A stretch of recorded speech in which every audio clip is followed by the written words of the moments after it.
Welcome back to the FloTrack podcast. I'm Kevin. He's Gordon.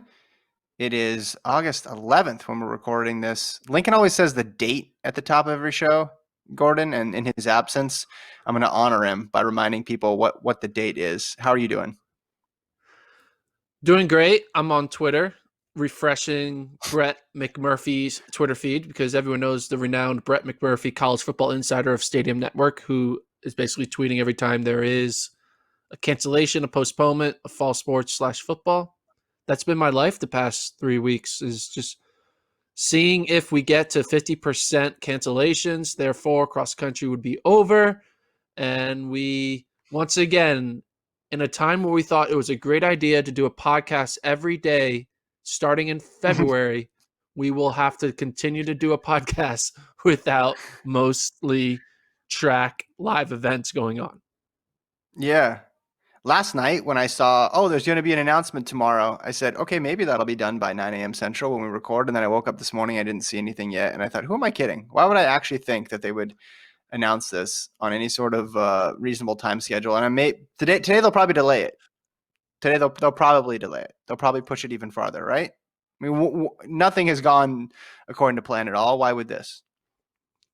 Well, the idea is that today they'll announce Big Ten and Pac-12 are done, and then that will be the straw that bent the camel's back. Was that what it is? Straw that bent the camel's back? Broke. That's very generous. The camel is happy that their back didn't break, that it just bent. They'll be able to come back maybe for the playoffs with Ben Simmons if it's just a bend and not a break. Whew, man, don't get me started on that. Maybe. He said 2 weeks. They're going to recheck the knee and see what everything's okay. Anyway, we're an NBA podcast again. No, but let's see. We're at 42%, man. 42% of the NCAA cross-country teams have canceled. And NCAA last week said, if you get to 50%, we're canceling championships. So we are about 25 teams away from, again, this is assuming Big Ten is canceled. So we're 25 teams away from being canceled, which is about 2.5 conferences. Basically, we need 3 more conferences to cancel, and therefore we can't have an NCAA cross-country championship. I mean, even if no one canceled from now on, it would be wild to have a cross-country championship where 42% of the teams aren't allowed to compete. That's just like wild. I mean, it's not going to happen now, but like it is kind of funny to say, what if we got to 49.9% and we're like, we're doing it. We're having cross country. 51.01% are here. And a big one happened yesterday with Mountain West not having fall sports. They're a mid-major in the grand scheme of collegiate sports, but in the cross-country world, I would almost say they're a major because they have a lot of powerful programs. They have a lot of influential programs, teams that win national titles, teams that make national championship meets, teams that host meets as well too, with New Mexico. Obviously last year hosted virtually every indoor meet. I believe Joe Franklin lived at the Albuquerque Convention Center for 8 straight weeks. Don't quote me on that. I haven't confirmed it, but it seemed like he was there an awful lot. So with them out, obviously if there were to be a season, the competitive balance would be dramatically altered from what we're used to, just without New Mexico being there. Yeah, and I mean, we can probably potentially say that there's no NAU either, right? Even though Big Sky technically hasn't canceled fall sports, but Big Sky has announced through reporters that their football program is getting pushed to the spring. So it'd be weird for them to just push football and then keep cross country. So I think you could say that another mid-major in Big Sky is also done, which would be taking away NAU and New Mexico, like we said a week or two ago, from an NCAA championship. It's not an NCAA championship without those two teams. If, as expected, sometime today, the Pac-12 and the Big Ten call off the fall, that may not be enough to immediately push out the ACC, the Big 12, and the SEC, but I would think it would push out every other mid-major. Do you agree with that? Yes. I mean, right now the mid-majors still swimming, still thinking like, hey, we're doing it. We have the American Conference, which is like Houston's conference, Atlantic Sun, Big East, Big South, Conference USA, Horizon. I mean, you just think that they're all gonna. They would follow the. I mean, a lot of those are conferences based. It's like you're talking about. West Coast Conference and WAC. Obviously, they're geographically somewhat connected to the Pac-12, and then there's conferences there in the Midwest that are probably taking cues from the Big Ten. Yeah, correct. One conference. Yeah, two conferences that could, or three conferences that could be like kind of really connected to the SEC is the Southern, which has Furman in it, the Southland, which is Lamar's conference, and Sun Belt, which is Coastal Carolina, Troy, Georgia State, all those type of teams. That's all like in the area of SEC. And if SEC tries to do like, hey, we're doing it, we're going solo, they could be their non-conference conferences to like compete against. But again, I think right now, most likely, we're going to get to 50%. We're only 8% away. We're only 25 teams away from canceling to get to 50%. There's a 99.99% chance there's going to be no cross-country season. I think now the only weird thing that can happen left is a team conference like SEC says we're doing it, or even all the Power Fives just stay. Like Big Ten changes their mind, and it's just an only Power Five conference season. The thing is, NCAAs will probably be canceled with only a Power Five conference. So I think a lot of we're thinking with Title IX, you can't just have men's football. You need to have an equal amount of women's sports happening. So all these women's cross-country programs are going to have to go on. And you can see a lot of Power 5 coaches having to force their women's team to compete. So you can see them be like, hey, we're wasting eligibility with our women's program. They're going to want to run their B, C, D squads so they don't waste a year of eligibility, right? There's no reason for there's no reason for Caitlin Tui to run for NC State. Like, that's just a waste of eligibility when she can't compete against the best of the best. I think if the inevitable happens, when the inevitable happens, I think you're going to see two things happen. I think coaches are going to be trying to create competitive opportunities for their athletes in the fall, even if it's just inter squad meets. And within the running community, we've seen a bit of a template for that.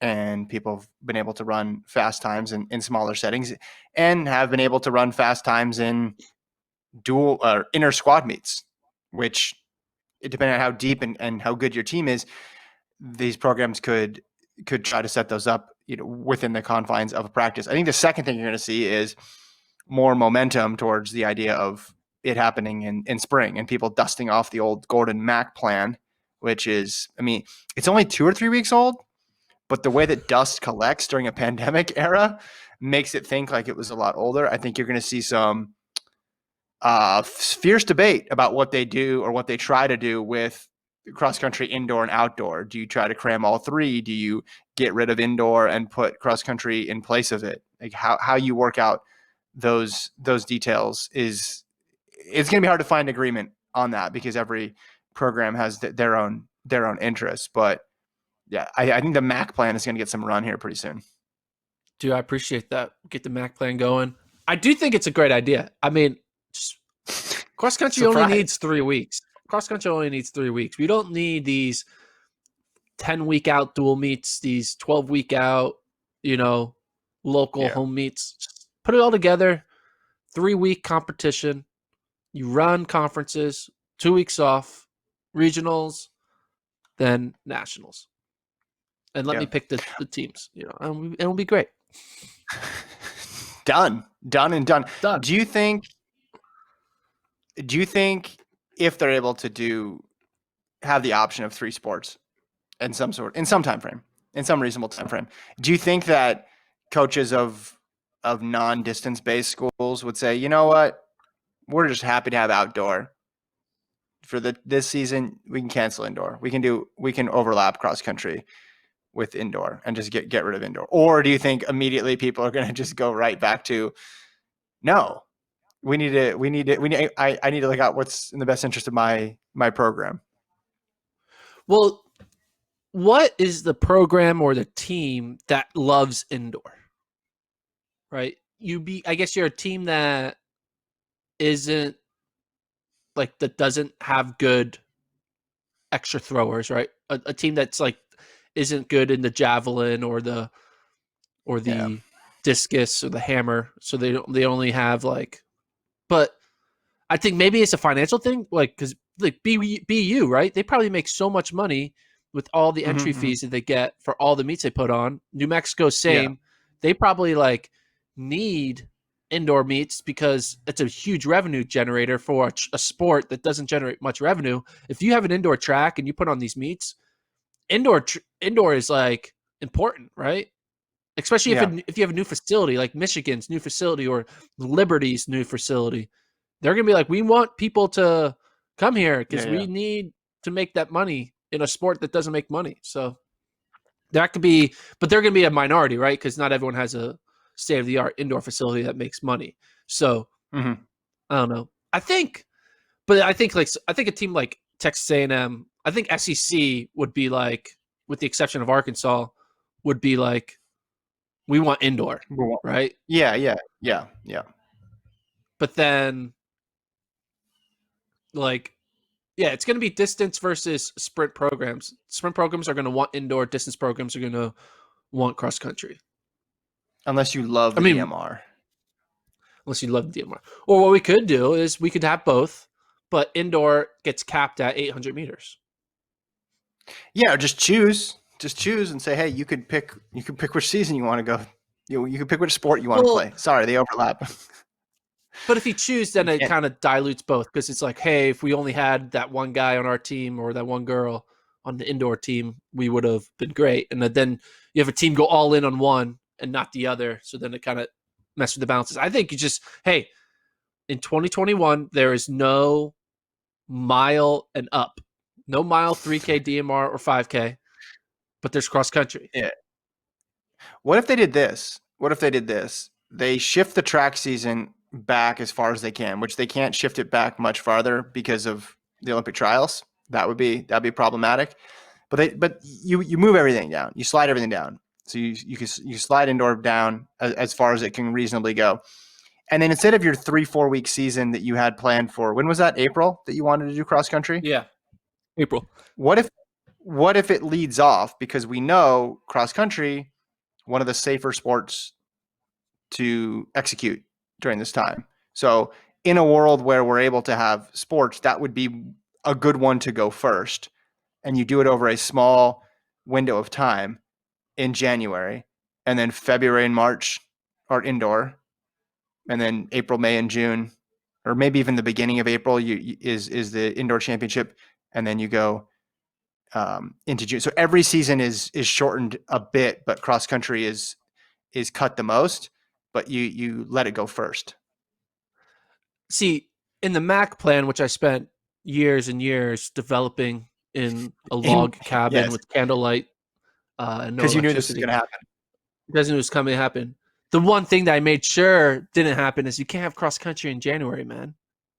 I mean, yes, you can have cross country in January basically everywhere else in the world except for the Northeast. Okay. Like, right? And we can't expect the Northeast schools to fly to better climates. Like, can't do that. Your Northeast bias is showing here. Yeah. It's no, as a Western Conference basketball fan, let me just say. It's the reality, right? So I think indoor would need to still go first. You can still train outdoors, and all the races are in Orlando. In the bubble. They're all at Disney.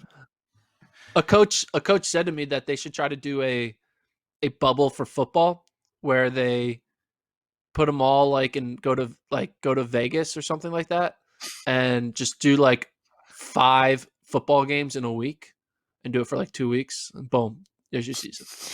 They're done. Just don't think that's healthy. But so weather would be, you're saying weather would be an insurmountable obstacle in this scenario. Yeah. Okay. Well, that's fair. But in this scenario, the pandemic's tapering off, so we just can do anything. We're just so happy to be outside. We're so happy to be competing. Okay, that's a fair that's a fair point. I don't know how you do it then. Well, then, so the people who want to cancel indoors and replace it with cross country, are they just basically saying that you'd have to slog through January and February, and then by the time nationals come in the beginning of March, that the weather will be good enough? Yeah, or maybe they also think Give me some that Northeast indoor perspective. I don't know anything about the Northeast. Give me some Well, Northeast people probably perspective. people probably also think indoor. You're in a closer environment. It's harder to social distance indoor than it is to social distance outdoor. Yeah. Right. Yeah.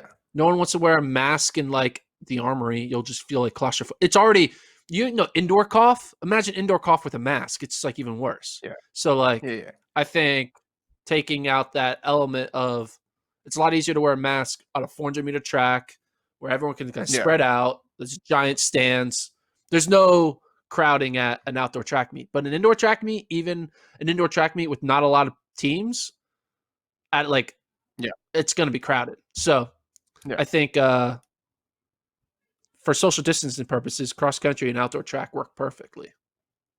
Yeah, that makes sense. Okay, I get what you're saying. It's not like cross country fits perfectly with the winter, but you're saying it's the better winter alternative given the situation and the option. Because cross country would be the best sport to do, outdoor track second, and then in a distant third would be indoor track because it is indoors in small spaces.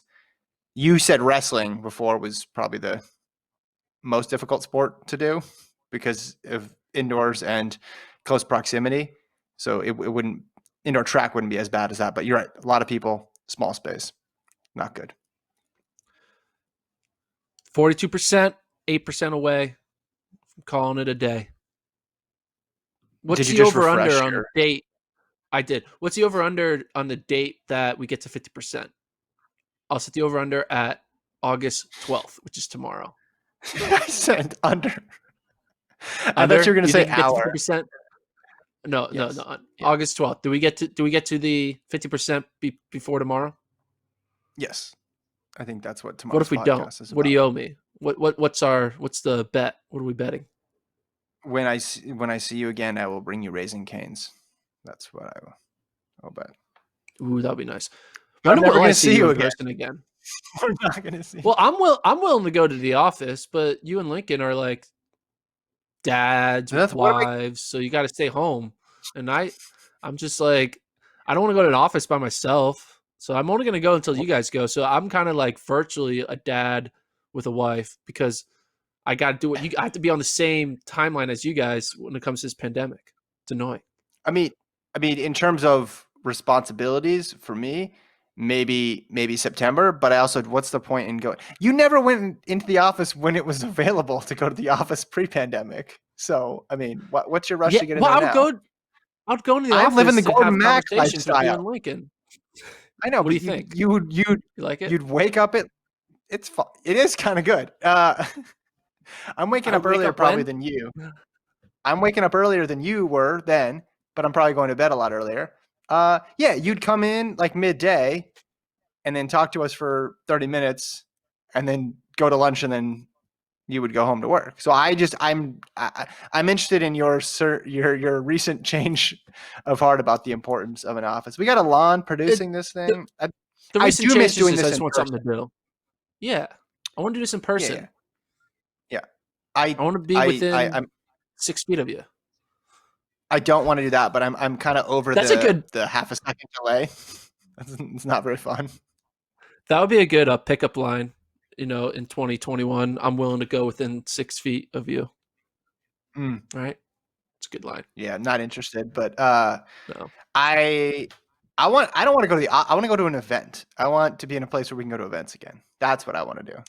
I would. What do you think will be the first event you go to?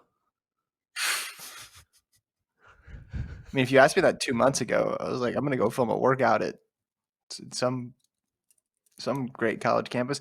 First event I'm going to go to is going to be the,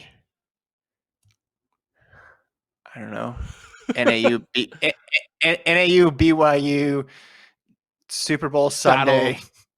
8K race. Yeah. I was thinking that I'm like, with the way Bowerman and Big Friendly and all these people just put on their own meets, and if they officially are going to cancel cross country, we have to get Ed Eyestone and Mike Smith on the line and get them just to do a race together. I mean, I'm sure, like, and make it fun. Like, make it like, hey, let's try to break all the Flagstaff track records, because there's never a track meet at the Flagstaff track Yeah. because they never have outdoor meets. Like, it's like a joke. I remember talking about it. It's like, there's never any track meets here on our outdoor track because no one's ever going to hold an outdoor track meet in Flag. But Sure. I don't know, just do something like that where just they meet the battle on top of the mountain. I don't know. Come up with better. We have to come up with a better name than the what is it? The Garden Clash. As long as we have a better name than the pole vault competition, I think we'll be good. Well, but this is tough because I like the idea, but like with the pros, it's easy. I think that you're gonna have a tough time getting college teams to race each other for the same reason why there's no college competitions in general. There's no season, right? Liability reasons, but I want to see it. Yeah, I don't. It's hard to imagine. 7 hours away. They're 8 hours away driving. What's in the middle? Find something in the middle. That's what we need to do. What's the? It's hard to. I mean, it's hard to envision. It's hard to envision when we'll be at another event. But I definitely think. I mean, I'm confident that they should race in Vegas. There you go. Is that halfway? Dude, that'd be wild. No, it's just like out of the way for both of them, but it would be cool. Well, they should race like somewhere in the Grand Canyon. Just like, okay, make it epic. Right? Connor Manch just walks to the edge of the Grand Canyon and yells, "Hello!" And then Lewis Grahal is at the other side and he goes, "Hello!" That's how it starts. Just thinking of promo videos now. That's how it starts. Just a sweet drone shot of Mike Smith and Ed Eyestone walking towards each other. I'd watch. We did get some. I would watch too. I think a lot of people would watch. Like, yeah. And I think they would do it. I think that. What else are they going to do? They're going to be training. Here's what I'm worried about. It's not like they're going to be like taking the season off. Like, no, they can handle one time trial. And I think for the love of the sport, they're going to want to do it. Here's what I'm thinking about, Gordon. And we'll have plenty of time to talk about this, so I probably shouldn't bring it up now. But we talked yesterday about what we missed in outdoor and all those people going pro. We could have actually seen them race each other for an NCAA title. If we don't have cross country this year, what are we going to miss out on? Right? Like, is Wayne Colati, like, assuming they get that season back of eligibility, or even if they don't, who's not going to be there next year that we wanted to watch this year? Like, is Colati, was that it? Did we see Colati's last race in a New Mexico uniform? Because that would make me sad. NAU BYU, is anybody going pro or leaving from those two teams? Because right now they both are complete juggernauts. Both, though, especially NAU, they're so young. You'd think, okay, they're all going to be back, but you don't know that. Same thing with BYU. What would we have seen in 2020 that we won't see, in a 2021 season? Yeah. I mean, this is a great pod topic to talk about when the season actually is canceled. So I'm not going to talk about it. We'll say that for another pod. What we're going to miss, because that'll be a great pod. We can't shoot our shot early, man. We gotta let this thing ride out as long as possible. When you do a daily podcast, you gotta let it ride. Speaking of doing a daily podcast, we haven't talked about the elephant in the room. We did skip a day, our first day of skipping a podcast. Yeah, was it last week? We only did 4. We did, because 2 weeks ago. But we've been doing really good. This is the most consistent. I think when we started, my whole thing was like, hey, we can do it daily, but we got to make sure we're consistent. And you're like, no, we'll be good. We'll be good. And I did not believe in you at all, but we've done it. So good job to the three of us for being consistent. Yeah. Even in the time of a pandemic and a third of us having a kid, we're good. We're still doing it. Mm-hmm. Yeah. Yeah. Let's talk about these sprint times. This kind of surprised me. 1980 is good, man. When legal? Can it be? What are your thoughts? Yeah. big PR for Kenny B there. 1980 in Florida. He is slowly, I think, getting the attention of everybody else. I've been on the Kenny B bandwagon for a while. Part of that, a little bias. When you go out and you film a workout with somebody, you talk to them, you talk to their coach, you really believe, you buy in a lot of times. But the bandwagon, it's filling up now, Gordon. But people had plenty of opportunities. Last year indoors, he had that crazy 4x4 that went track viral. Then outdoors, he goes to JUCO and runs those insane times, wind aided. He makes the world team, gets injured though. But now he's been running really well in these meets, ran a 100-meter PB as well, and now goes 1980. The bandwagon's filling up. If you want to get on, do it now, because I feel like come Olympic year, he'll have another season of training at the professional level behind him. Any issues he would have had with just like getting used to the level of training or the level of competition or the travel will be gone. I think he's one of the under the radar people that I think has the best shot at a medal in Tokyo. In the 200? Yes. No. In all of track and field. In all of track and field, there's people who are like, there are known quantities and there are unknown quantities. And because Kenny B came up in the JUCO system, and because last year he had a rough time at Worlds, I don't think enough people know about him, right? As they should. And there's some other people I guess I would put on that list as well, of like the under the radar team out there who could really show up big in Tokyo. I mean, he's the favorite for the silver medal in the 200, unless I've missed something. I mean, is Van Niekerk back? I mean, in the 200, I'll take Kenny B. I don't think Norman's going to double, and you just have Lyles there. And we've seen how crazy that event can go. I think right now he's the favorite for silver. Now he has to do this on a global stage, on a bigger stage, but potential alone, I mean, he's other than Lyles, it's him in the 200. Yeah, I mean, it's kind of wild looking back at his first year of JUCO to going pro to like getting injured and just how he handled it. I mean, because he was injured at USA's, and he jogged, like he got dead last in the final, right? But he got to go because no one had the standard.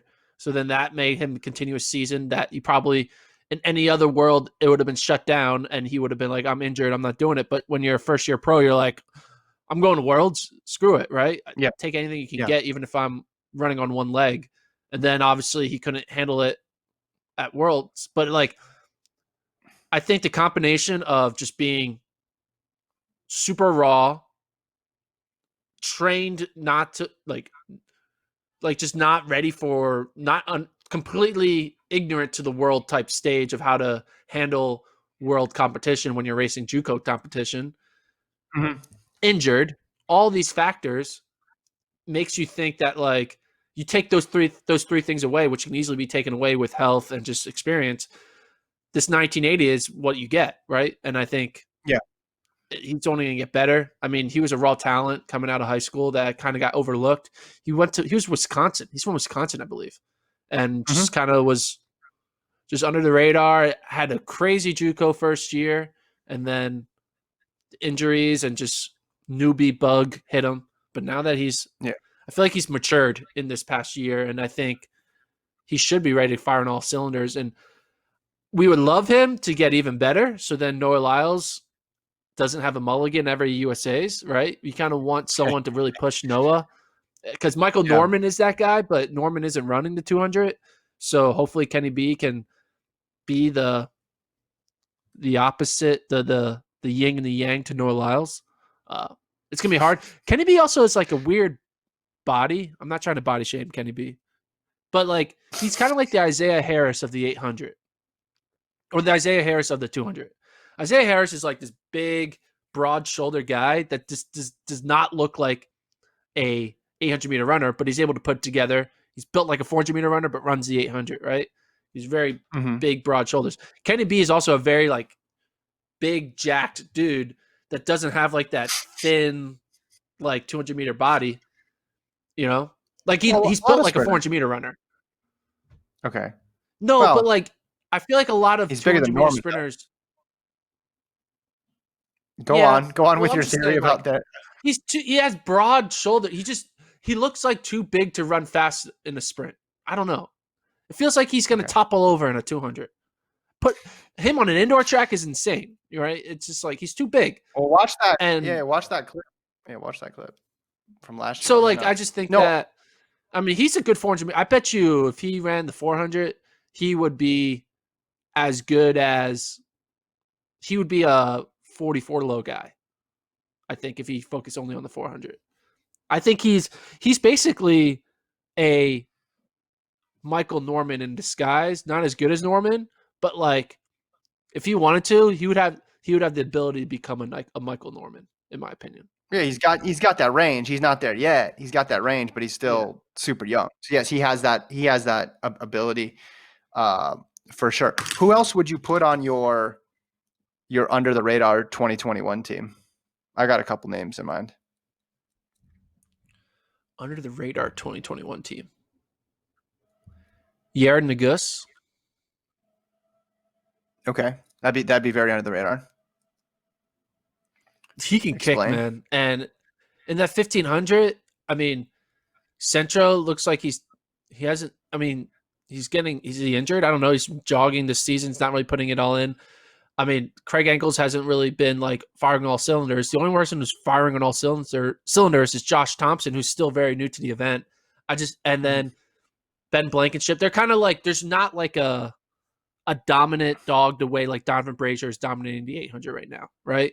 And I just feel like there's like a hodgepodge of 335 guys in that mix. There's like 4 to 6 335 guys. And I think that in a good race, he'll be, I mean, in a championship style race, it's going to be a kicker's race. And I think he can kick with the best of them. Mm-hmm. I could see it's not mind boggling to think that with 200 meters to go, Yared Nuguse could outkick Josh Thompson. Like, and if you think he could outkick Josh Thompson, and I think Josh Thompson can make a team, transitive property means Yared Nuguse can make a team. Transitive property, always a sure thing. I went with somebody in the women's 1500, Sinclair Johnson. We haven't heard much from her this year. We know that she joined Bowerman, but hasn't raced there, or I haven't seen her training there as well too. Was really close to making the world team last year. It was her and Nikki Hiltz down to the line. Has really good 800 meter speed too, which she showed. I think it was in the Sunset Tour. She ran like right at 2 flat. I think putting her on a team with Shelby, with Gabrielle Debus-Stafford, with Kersha Sweiser, with Elise Cranny, with Courtney Frerichs, with all these women, I think she could make a significant jump up, and she's got tools to succeed in the 1500. That, of course, is a difficult event to make. However, if you can close, you can make teams. Just the same point that you're making with Yared Nuguse. And then I thought of another woman who made a world team last year, made a world final last year, but I think has the possibility, but was overshadowed a bit because she didn't medal. And that's Wadeline Jonathas, who ended up being the top American woman in the 400 because she won at NCAAs. So you think, oh, people are paying attention to her. But last year at NCAAs, there was so much attention on the 100 and 200 for the men and the hurdles that we didn't zoom in that much on the 400s just because there's only so many events. And when you have Sha'Carri Richardson running 1075 and Grant Holloway running 1298 and Divine Ododuru doing crazy things and Angie Nellis winning another title and Janique Brown running insanely fast in the hurdles, some stuff gets lost. And Jonathas is one of those people. If Nasser gets suspended next year and Shanae Miller-Weibo decides to run the 200 and not the 400, Jonathas is in there. Jonathas is in the mix because there's not many people who finish in front of her in Doha. So she could be someone where even people who are paying attention to track okay, they know, yeah, she won NCAAs, but I don't think they've fully appreciated how good she can be. And then if some spots open up in the 400, definitely on the medal stand and maybe towards the top there, depending on who decides to run what. I see that. I like that. My under the radar pick was a lot more more under the radar, but Different I like it. ways. I'll try to think of more under the radar people in other events. Yeah, I mean it's a broad term. I'm just saying, like, people. I just thought it was interesting last year. We knew so much about Grant Holloway coming in because he had gone 6 for 6 in NCAA titles, but internationally he had never made a team. And international track people, yeah, they pay attention to the NCAAs because they know it's good. But that was really like, oh, Grant Holloway's arrived. Now he's a star. Yeah. If he went and he finished 6th in that final, his profile would have been so much lower. Now, American fans would have been like, okay, we know this guy's good. He just had a long season. He'll be back in 2021 or 2020 at the time, and he'll make a big run. He could win the Olympic gold medal. But from the international perspective, and I think it's the same thing with Kenny Bednarek. Yeah, he runs these insane JUCO times, and he's putting up sub 20s in the 200, but you haven't done it in the Diamond League yet. Yeah. You haven't done it in a world championship yet. People don't really know what to make of it. I should bring up Sha'Carri Richardson too. 22 flat in the same meet where Kenny B ran 1980, and then 1095 legal, and then 1083 wind aided. I think she's the favorite in the 100 next year for sure. Yeah, she's definitely firing on all cylinders.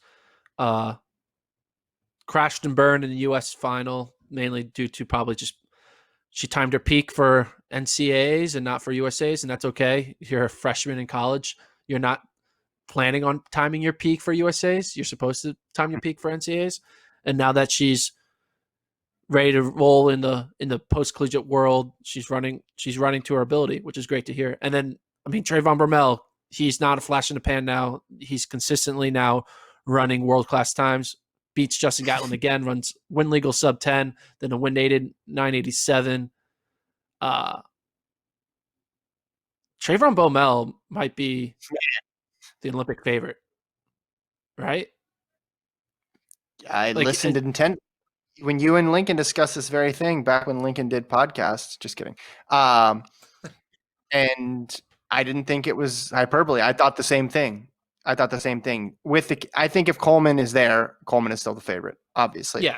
But there's a good chance that Coleman's not there. And if Coleman's not there, it's Bromell. I mean, this is stunning. And I guess we shouldn't be stunned by it because of all the talent he had. But you don't see this that often. You don't see somebody get injured the amount of times he's gotten injured and fall off the map as far as he fell off the map. For 4 years. Yeah, he was so far off the map. And I was going to make a joke about flat earthers. Like, couldn't find it. I don't know. It was bad. I couldn't make it work in the time that we had. But if I was writing this, I would have workshopped some things. In any event, I feel doubting him. He's like consistent sub 10 guy now. And I'm going even crazier. Like, he could win even if Coleman was there. Like, he's running that well. He's running a well where it's like, Coleman obviously would be the favorite, but if he would win, it would be like Justin Gatlin beating Bolt or Coleman, like getting upset. Yeah. Yeah, he can be upset. Like, he's not a Noah Lyles losing would be a bigger upset than Coleman losing to Trayvon Bromell. Correct, because I think the distance between him and the competition is greater. I think everybody would agree with that. But you talk about someone like Kenny Bednarek, right? If you put yourself in that number 2 spot, if something happens to Lyles, there's no guarantee that he's going to be at the start line. You're right there with a chance. Wait, did you just imply that Noah Lyles is going to have a whereabouts failure and not be on the start line? No, injuries. Injuries, DQs. It's track and field. Anything can happen. No, I'm not saying the exact same situation. I'm just saying, like, you could go back through history and look at how many times someone who was not the favorite got a gold medal, and it's not even because they beat the person who was the favorite. It's because the person who was the favorite didn't end up on the start line at all. So that's why, going back to like with Jonathan, it's like, yeah, you put yourself in that position, and maybe someone opts for a different event. Maybe someone's suspended. Maybe someone gets hurt. And then before you know it, you're staring at a gold medal. Again, it's still long odds. We should make a power rankings of gold medal winners who only won because the real best athlete in that event was DQ'd or chose not to run or hurt. Mm-hmm. That would get people I got going one wild. I got one. I got two for you. I got one for you too. Go. Hit me with two. Well, Helen Obiri last year in the 5,000. I've said this before. If someone wins the 1,500 and the 10,000 in the same meet, they should be the 5,000 meter champion. So they should have just given Sifan Hassan another gold medal. And then Dina Asher-Smith in the 200. Shawna Miller-Weibo was amazing last year. She got beat by Nasser. Now that medal might change in the future. We don't know. But because they could not come up with a schedule where there was a 400, 200 double that was possible, she was not in there. And then that's not even to say now, I'm Shelly and Fraser-Price, Daphne Shippers, Elaine Thompson, all the 100, 200 people, they had a legitimate chance and they opted out. So they didn't want to do it, and that's fine. So I don't think you can hold that against Dean Asher-Smith. But when someone is just not able to do it because the schedule is so ridiculous, I think that's when that was the case with Sifan Hassan too in the 5,000. I think that's when you can say, hey, legitimately, in an alternate universe, Shawna Miller-Weibo could have just decided to run the 200 and she would have won the 200. But she didn't. Dean Asher-Smith's got the gold. And next year, if Miller-Weibo goes for the 200, we'll get to see. My big one was in two events, and it's not the world level. It's at the NCAA level, and it still bothers me to this day. It's Jerry Lawson's triple, which is not a legit triple. They said they compared him to Jesse Owens, and it's a bullshit comparison in my opinion, because it's not Jesse Owens. Cheserek should have won the Bowerman that year. Cheserek tripled indoor. He literally ran a 3:52 1600 against Isaac Yorks in a DMR after winning the 5K 30 minutes prior, and then goes on to win a 3K. I'm sorry. Cheserek deserved that Bowerman. He won 5 NCAA titles. 5. No one was doing that. And then Jerry Lawson wins his Jesse Owens type triple at NCAA Outdoors, when Jerry Lawson got like 6th in the indoor 60 and like 3rd maybe in the indoor long jump. Had a shitty indoor what season. Was wrong? Okay, right. What was wrong with his outdoor title? Someone named Trayvon Bromell decided to go pro. Someone named Andre DeGrasse decided to go pro. Oh, someone named Nathaniel Mitchell Blake, who won the triple at SECs, got hurt before the final. Nathaniel Mitchell Blake was so much better than he tripled at, or not triple, a triple by 4x1, 100, 200. And he was dominating SECs. He was smoking Jerry Lawson at the SECs, and then happens to lose to Jerry Lawson because he got hurt in the prelim of the 200 of that. So it was a bullshit. Like Jerry Lawson he timed his peak. Can't blame him. Jerry Lawson won the races in like over 10 seconds. Like he didn't even run sub 10. He ran like 10:01 or 10:10. And then they were like, Jesse Owens. I'm like, this is not Jesse Owens. This is two of the best runners in the world deciding to go pro. The best runner in the NCAA getting hurt. Cheserek should have won the Bowerman. That's all I'm going to say. I'll go to my grave. You should write an article about that. I shouldn't just write an article. We need to make a movie. We need to make a documentary. We need a 30 for 30.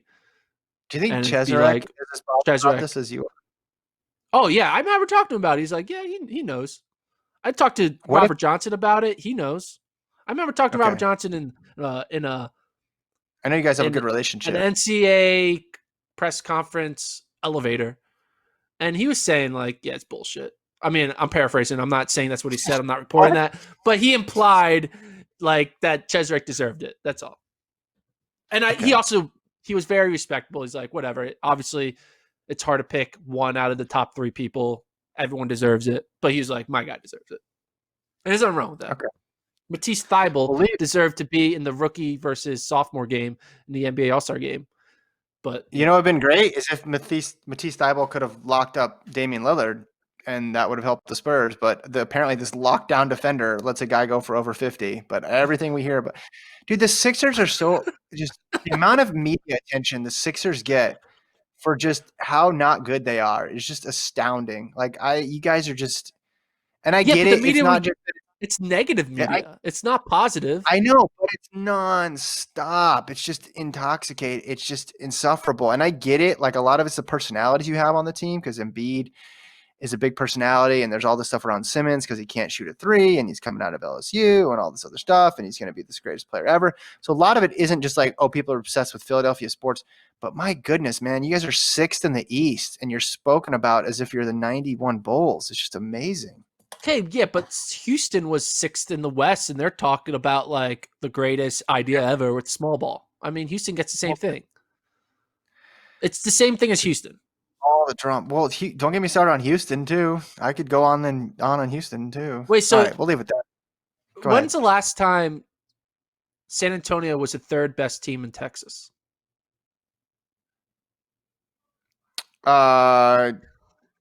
Oof. That's a good question. Well, let's see. I mean, because last year Mavericks didn't make the playoffs last year, so they were ahead of the Mavericks. I mean, when's the last time? I think Pop needs to retire. That's what needs to happen. No, I just think we need move on, man. Get Tim Duncan there as head coach with his crazy hair. It's transition. He's not even in the bubble. Duncan's not even in the bubble. I'm sure there's an obvious answer that I'm forgetting because it's not like they've been at the top of the West every year. When's the last time the 76ers have won an NBA title? Well, every year Sixers are the best team in Pennsylvania. So maybe there might have been a year though when Villanova probably could have beat them. That probably was like in the early 2010s when we were winning like 9 games. Villanova probably could beat us. But yeah, LaSalle maybe. Yeah, LaSalle. Pitt. Remember Pitt? Fourth in the A-10. They did. Remember Pitt had a good basketball team? Who their coach was? DeJuan Blair, who went on to play for the Spurs, who has no ACLs. You remember DeJuan Blair. Anyway, thanks so long for producing. Thank you, Gordon. We'll be back tomorrow. I think you know what we're going to talk about. Until next time. Email the pod.